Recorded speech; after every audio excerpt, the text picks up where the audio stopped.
Welcome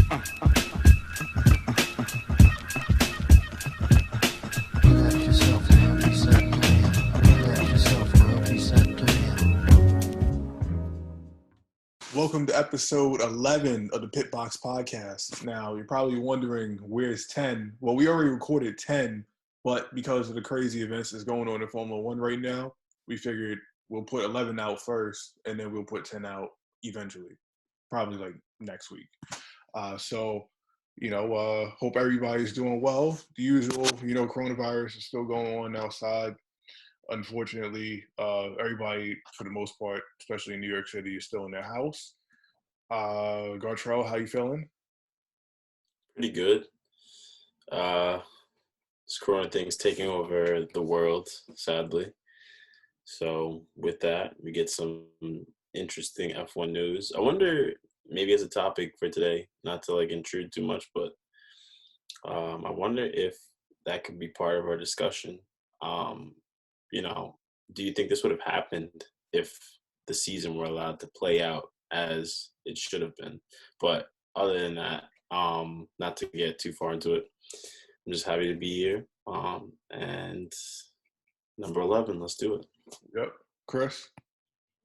What's going on? Welcome back to another podcast with your boys.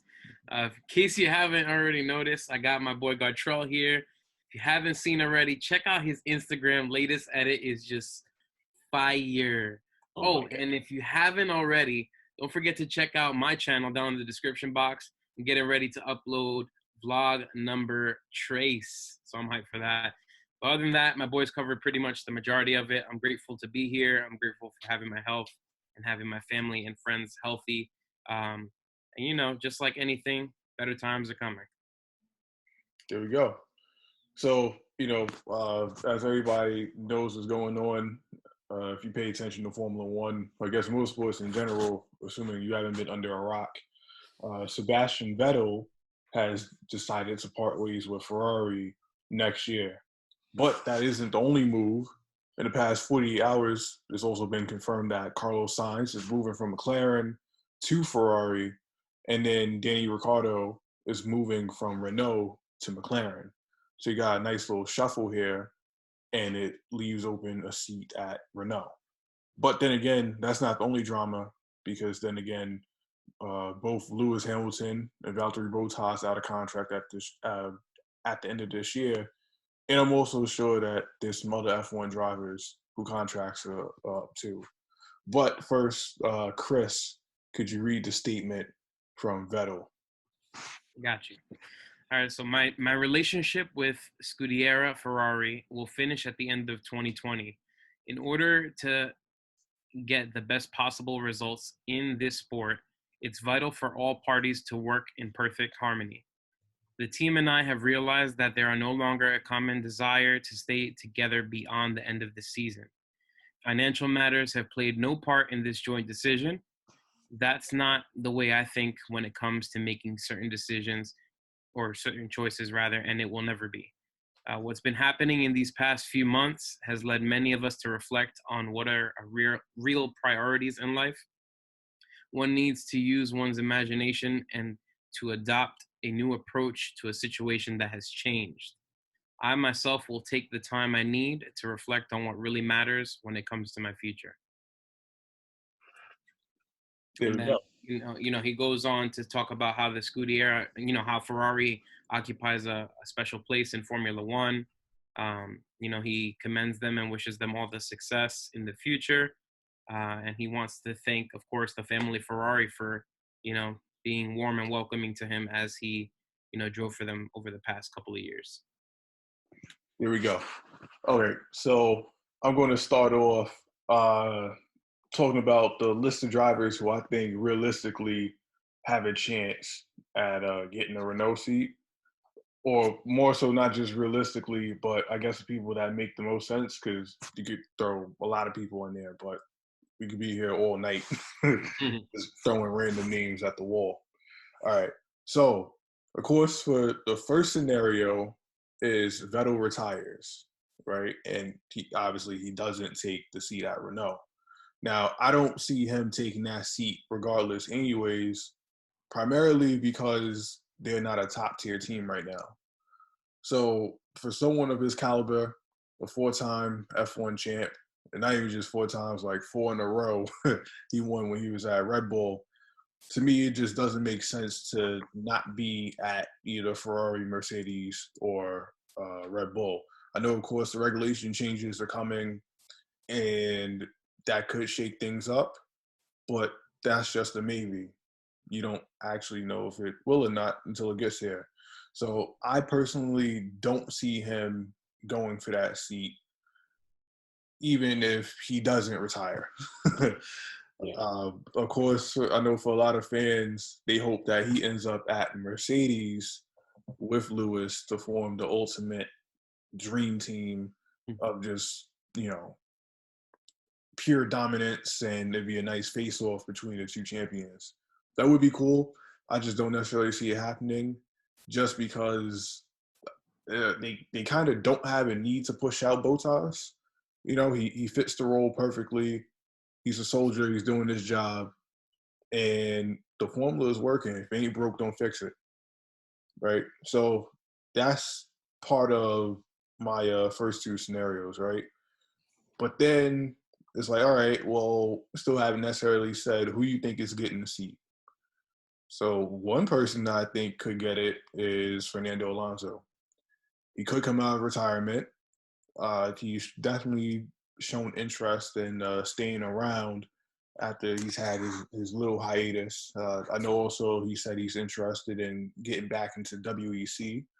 But hey, if he got the chance to go back to Renault for a third time, it's probably something worth considering. Now, do they have the money to pay him? And, is it a good fit now like it was in his first run there? Probably not, but so be it.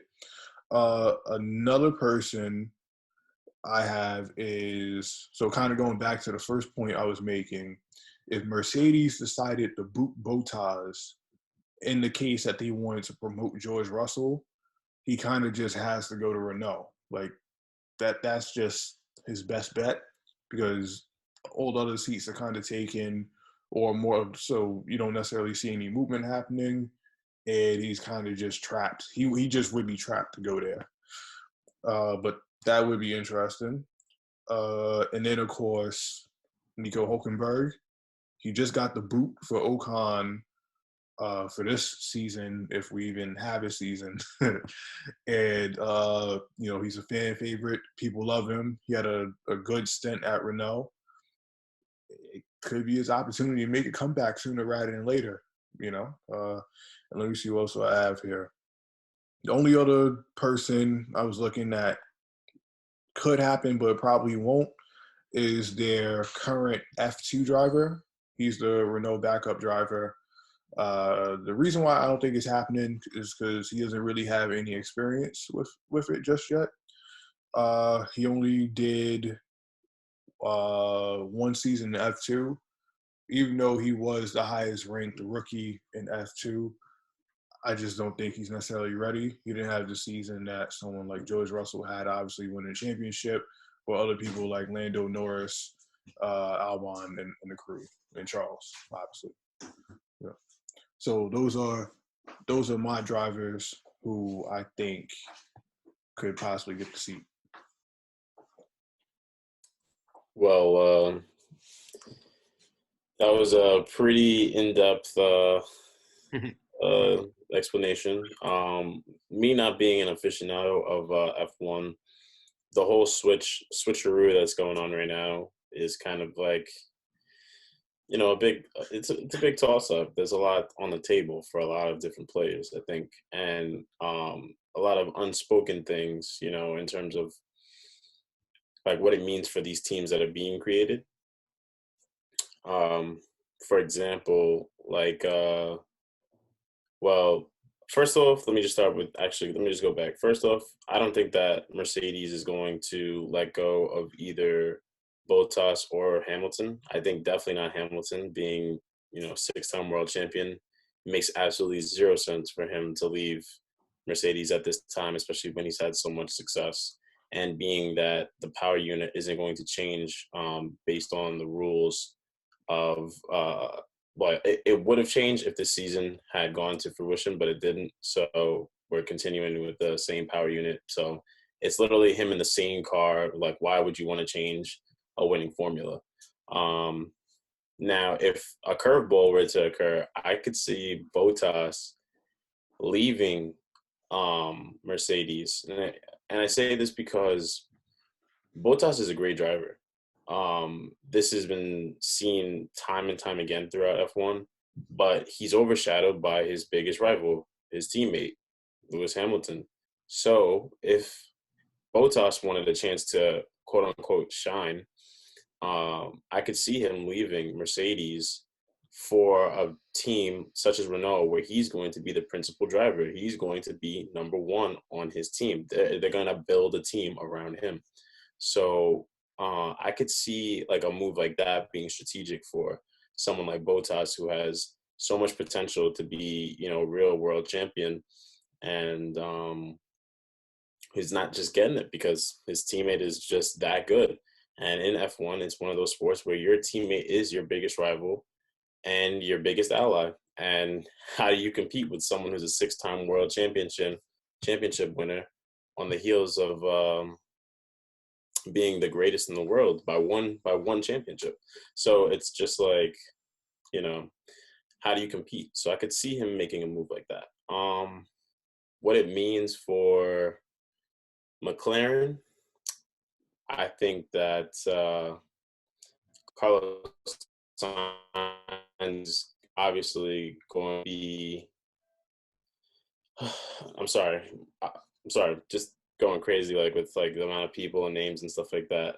So Ricardo's leaving to go to McLaren, and I think that's a hugely smart move. First off, it was the biggest shock to me when I found out that he was moving to Renault, and I was just like, why would you do that? You literally have had like so many problems with Renault engines, and now you're getting into a Renault car. So it's just like makes zero sense. So I'm actually really glad that he left, and the space that he left is just like, who fills it? I think, obviously there is the possibility that, I think that if Vettel wanted to stay in Formula One, he would take the seat. It's a huge downgrade. So, but he could potentially bring greatness to the team. So I could see him being an option if he chose to stay in F1. And obviously this is a very new decision. So it's kind of like still a possibility, I would say. Again, like Steve said, could be Fernando Alonso. I know he was making jokes on Twitter with like winky faces and stuff like that, kind of like hinting that he would return to F1 possibly. So there is that option. And lastly, I think, again, not to just mirror Steve, but I was just thinking this off the top of my head, they're going to pull from F2 to fill that seat if Vettel is retiring. Like, I don't think that anybody would want to move to Renault unless you're like in a back of the pack situation, like Pierre Gasly or something like that from Toro Rosso or whatever they called now, moving up. Yeah, AlphaTauri. So like, I could see that being a move maybe. Renault is they're not a back 20 contender. They're like more front 10, more or less. Competing for best of the rest. But I don't know. It's just a semi-cluster bleep. I don't know, like what to expect for this upcoming season at all. And then, of course, how is Carlos Sainz going to perform on a team with Leclerc? It's just like, I don't know, because I feel as though Carlos Sainz has what it takes.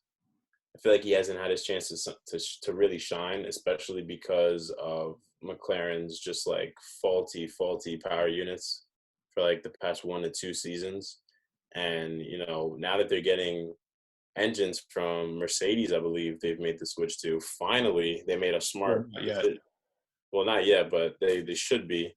But if they do, that would be like the smartest decision on their part. You have a winning power unit in a decent car with a great driver like Ricardo now, that's just going to be great for them. But all in all, yeah, those are my tops. I'd say either Vettel stays, Fernando Alonso, they pull from F2, or a wild card move like pulling from like the back of the pack, or pulling like Bottas or somebody because his contract is up and he wants to really shine. So yeah, that was all I'd have to say about it.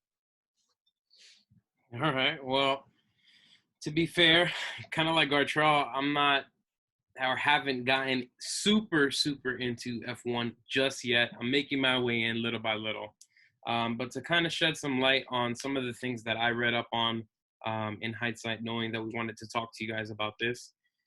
It's crazy, number one, how this coronavirus has just stopped essentially, the world from spinning, if you want to put it in that, those terms. And I say that because so many things have drastically changed.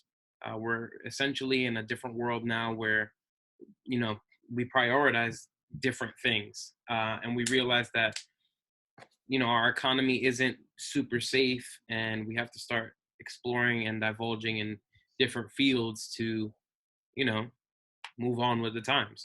But anyway, going back to the Formula One talk, it's kind of upsetting to see Vettel leave Ferrari during this time. I do understand his reasoning behind it, just based on his statement. Do I think he's going to retire? Based on his statement, after reading it a couple of times, it sounds that way. Is it possible that he can end up, signing up with Renault and moving over to that side? It is also possible, But one thing that I wanted to mention on Renault, I was reading up a little bit on their history, and ever since they came back in 2016, they haven't exactly been really loyal to their drivers. And what I mean by that is, they started with Kevin Magnussen. I think that's how you pronounce his last name. And shortly after he started driving for them, he ended up leaving unhappy because, of his contract and the lack of commitment between Renault and him. Then moving on to signing Carlos Sainz, and then however you pronounce his name, Joylan Palmer. Oh yeah, Palmer. Yeah, and then Joylan Palmer leaving before that season was up when Sainz was signed. And then, Sainz only lasted basically one season before, Renault decided to inquire on young Ricardo. So, yeah, I mean, if it's Vettel that fills the Renault seat, I'd be shocked. I think he's going to retire. Maybe it's Fernando Alonso. Other than that, I don't see Mercedes getting rid of their dynamic duo. Like, yes, maybe he wants to shine, but at the same time, when you work in harmony the way that they do on the track, it's almost like it's a strategy. You know what I mean? And unfortunately, yes, the limelight is only on one person, but I feel like even though it is team / individually focused, because there's only one champion, that without having a strong teammate, it can make it difficult. It can definitely make it an additional challenge to actually, securing that championship for the brand, in that case, Mercedes. But yeah, that's how I feel about it. All right. Well, there is one more driver I just realized I put in my notes to mention, but I completely forgot about it. Daniel Kvyat.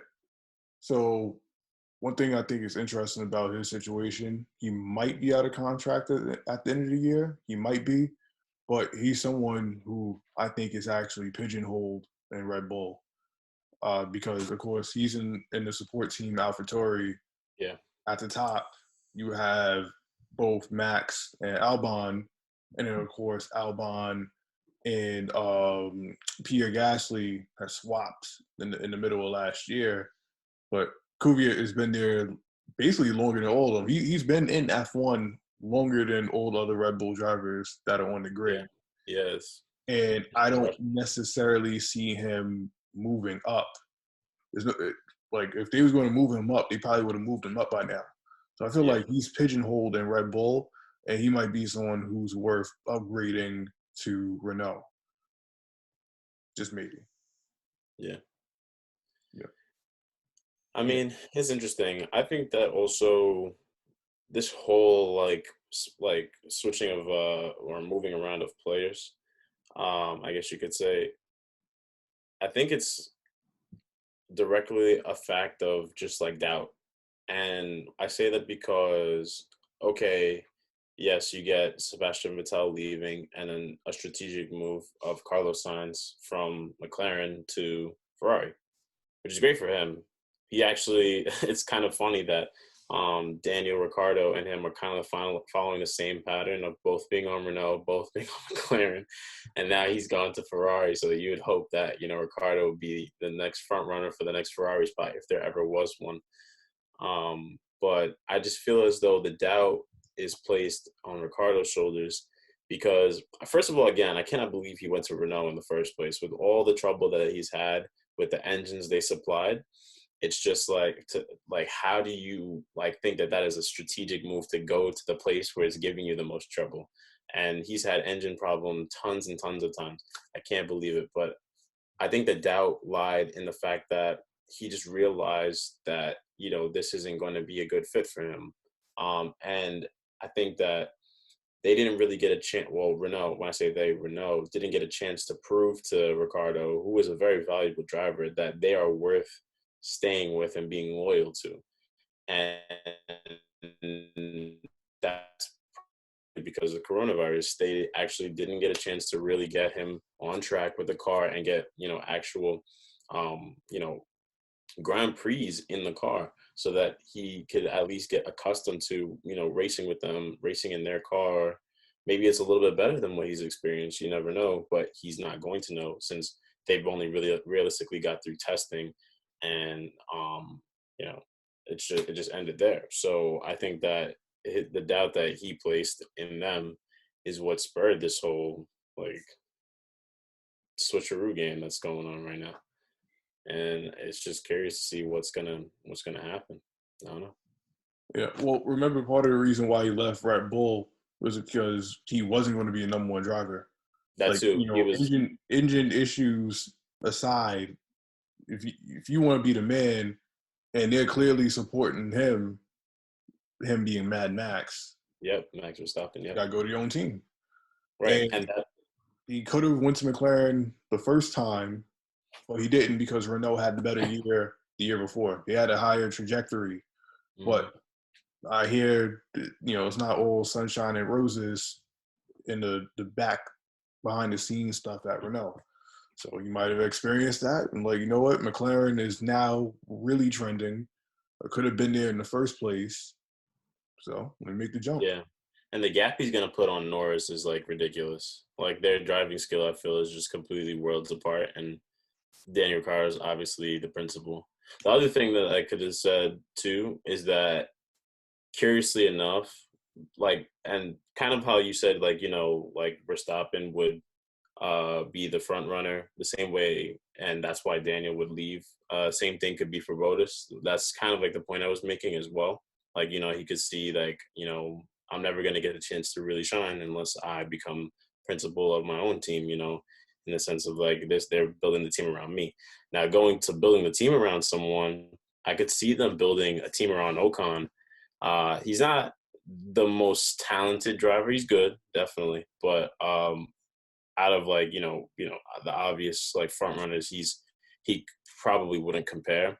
But I could see them trying to build a team around Ocon and then them picking up a lesser driver to support him, someone who's just good enough, like you said, maybe Kvyat, or you know, still someone from the back of the pack. I honestly can't even think of some people.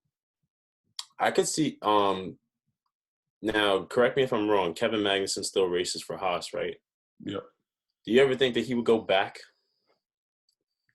comparing Renault and Haas? Renault obviously being better than Haas. So it's just like, you know, you think they would ever go back to a working relationship to the point where they build a team around Kevin Magnussen, and Ocon is his backup, and they try to work things out again? I don't know because I don't know the details of how badly their relationship ended. Yeah. But I think his contract is up this year too, as well as Grosjean. Oh, I hope he's gone. Please, there should be another seat in F1, and it should not be Grosjean. Don't even get me started. He's terrible. Terrible. I still don't know how he's in F1. Yeah. But anyway, yeah. I think other than that, the only person that kind of is pigeonholed is Giovinazzi. Because, you know, he is a young Ferrari driver. He is on the roster technically. The only place to go is up because he's at Alpha, but there's nowhere for him to go unless, for whatever strange reason, in the next few years, either Charles or Carlos decide to leave. Yeah, I can't see that happening though. It's just like once you're with Ferrari until either your contract is up or they tell you you're gone. It's kind of like one of those things. Like, who would ever give up like an infamous position racing for the F1 team? It's like, you know, poster child type thing. You know, it's what every driver probably dreams about. Besides Lewis Hamilton, because he's sleeping with like 6 championships under his belt with Mercedes, but you know, he could care less where he goes probably as long as he's winning races. But you know,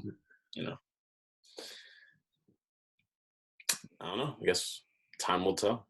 We'll see. Yeah, probably sooner rather than later. Yeah. Yep. I honestly think there will be some news within the next week to 2 weeks of what's going on with Renault and who's taking the position. No one know for sure. And it'll kind of finalize the 2021 season. So, roster, I should say. And then we can make some real assumptions about how it's going to play out. And hopefully we don't catch any other curveballs. You know what I'm saying? I was just about to say, hopefully, you know, Vettel is the only Formula One driver that ends up deciding that he wants to explore other paths in life based on his statement, you know? Yeah. I mean, I doubt it though. It's such a competitive sport and such a sought after seat, and there being a finite amount and always being a finite amount.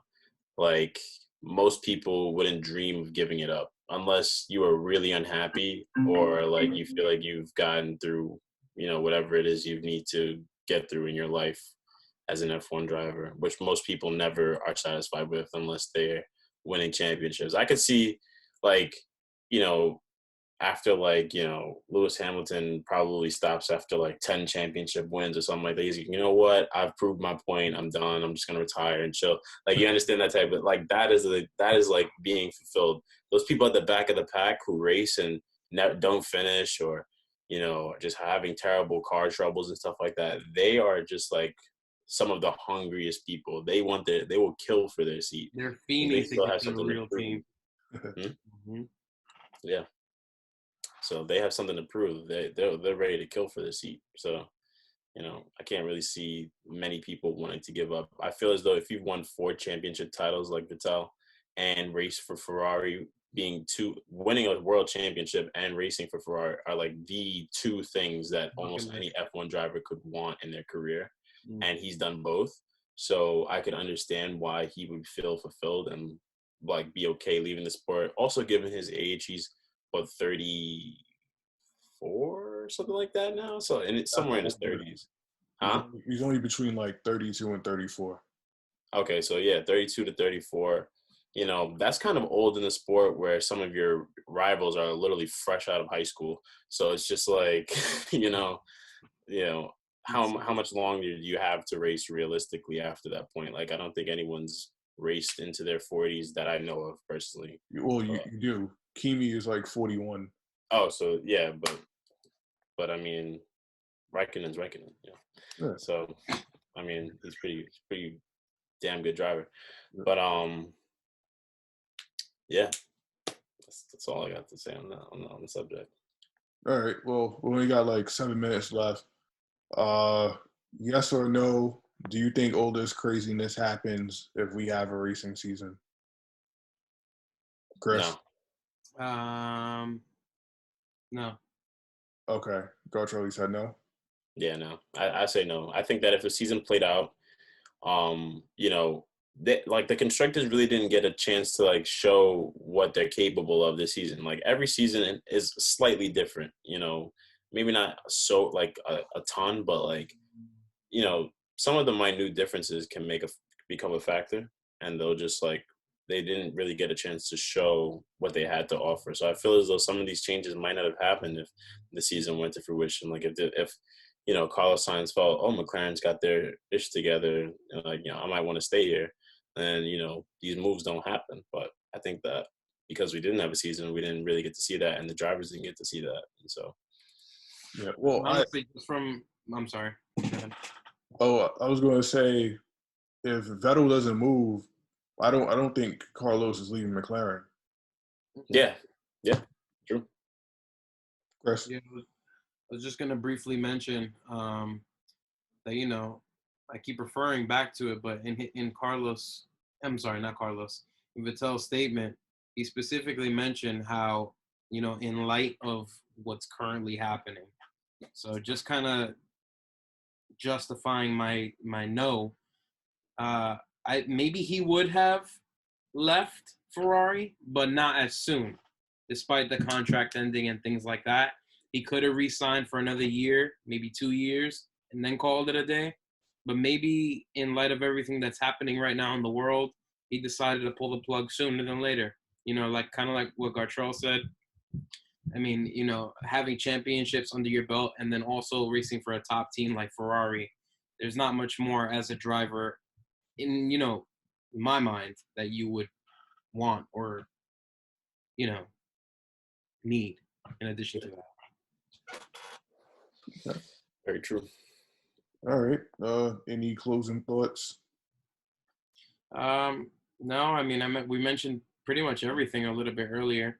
Check out the social medias down in the description box below. I just want to, you know, extend my gratitude to all those frontline workers who are still pitching in and, you know, basically carrying America and the world in the backpack, so to speak. Hopefully everything gets back to normal relatively soon. I hope that in this time you were able to find something that you enjoy doing. I hope that you learned a new skill. I hope that you found something new about yourself, because that's what, you know, this time is really for. You should never let time go to waste, because that's the one thing that you can never get back. Great. Well said. All right. Well, that's it from us tonight. Like I said, it's a little bit of a special episode. That's why we're putting these out of order. You know, we're just looking forward to see what happens when they finally get back racing, if they even do get racing again this year. But we know for sure next year is definitely going to bring the drama some more. And then I'm sure we'll have to do another one of these when we hear more of the driver news, assuming there's some big news happening out there still. I think Hulkenberg called it silly season, and it damn sure has been silly.